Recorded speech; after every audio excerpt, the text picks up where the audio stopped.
Guys, કેમ છો? જય દ્વારકાધીશ. અમે બસ હવે તૈયાર થઈને હવે નીકળી રહ્યા છે અમદાવાદના ગણપતિ દર્શન માટે. તો ચલો તમને બી લઈ જઈએ, આપણે ગણપતિના દર્શન કરાવીએ. તો ગાઈઝ, અમે પહોંચી ગયા છે દક્ષિણ ચાર રાજા મણિનગરના ફેમસ ગણપતિ છે. ચલો આપણે અંદર જઈએ. આ એનો એન્ટ્રન્સ છે. ડેકોરેશન કરવી છે અહીંથી જોઈએ છે. જ્યાં સુધી અંદર જવાતું હોય, જ્યાં એક્ટિવા મૂકવાનું કહેશે ત્યાં આપણે એક્ટિવા મૂકી દઈશું. સૌથી ફેમસ છે મણિનગરના દક્ષિણ ચાર રાજા. ઓપરેશન સિંદૂરનું ડેકોરેશન કર્યું છે અંદર જઈએ છે અત્યારે તો.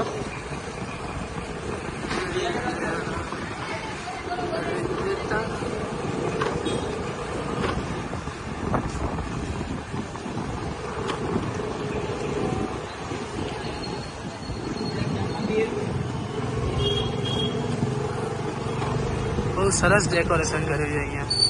આ બધા જે પોસ્ટર દેખાઈ રહ્યા છે એ બધા સ્પોન્સર છે. બસ અહીંયા ક્યાંક આપણે એક્ટિવા મૂકી દઈશું.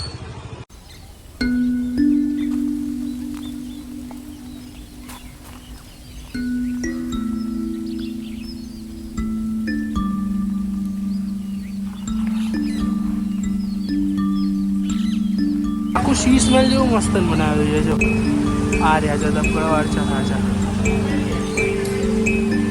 અહીંયા દર્શન કરી લીધા છે ભગવાનના.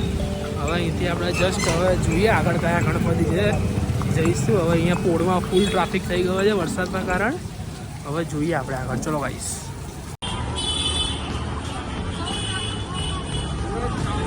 ગાઈસ, અમે પહોંચી ગયા છે સાર્વજનિક ગણેશ મહોત્સવ ઘનશ્યામ યુવક મંડળ. આપનું સૌનું સ્વાગત કરે છે રાવણ દરિયાપુર, અમદાવાદ. અંદરની એન્ટ્રી છે.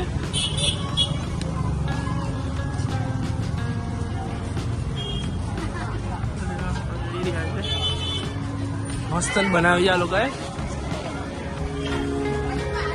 આ એની એન્ટ્રી છે.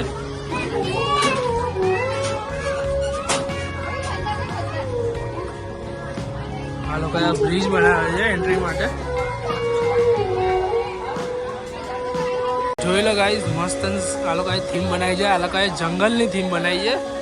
જ્યાં તમે જોઈ શકો છો સાપ છે, સૈનિકો બેસાડ્યા છે, ગણપતિ દાદા છે, આ મોગલી છે. આખી મસ્ત થીમ બનાવી છે આ લોકોએ. તો અમે અહીંયા આવી ગયા હતા. બહુ સરસ ડેકોરેશન કર્યું છે અહીંયા. દરિયાપુર ચાર રાજા કહેવાય છે. બસ હવે અહીંથી જઈશું આગળ તીન બત્તી કા રાજા. તો ગાઈઝ, આપણે આવી ગયા છે તીન બત્તી કા રાજા.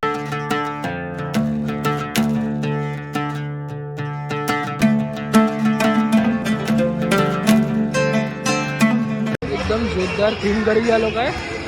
આ તીન બત્તી ચાર રાજા છે. એ શિવલિંગ પર જલ ચડાવી રહ્યા છે. આ લોકોનું અહીંયા કહેવું એવું છે કે એક લોટો જલ ચડાવો ને તો બધી તમારી મનોકામના પૂરી થઈ જાય. તમે આવી ગયા છે અહીંયા શ્રી સાર્વજનિક ગણેશ મહોત્સવ. હવેલીના રાજા કહેવાય છે. ચલો તો પછી અંદર જઈએ આપણે.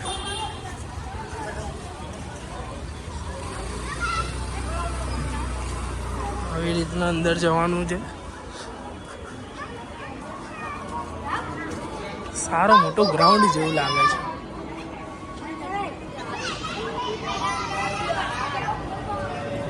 આખો ગણપતિનો મંડપ બનાવે છે લોકો.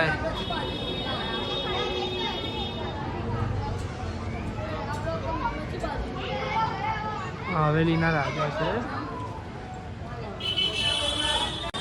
આ જે ગણેશ ભગવાન છે હવેલીના રાજા, એ તમને અહીંયા નજીકમાં આ જે મહાલક્ષ્મી મંદિર છે ને, મહાલક્ષ્મી માતાજીનું મંદિર, બસ એની એક્ઝેક્ટ સામે છે.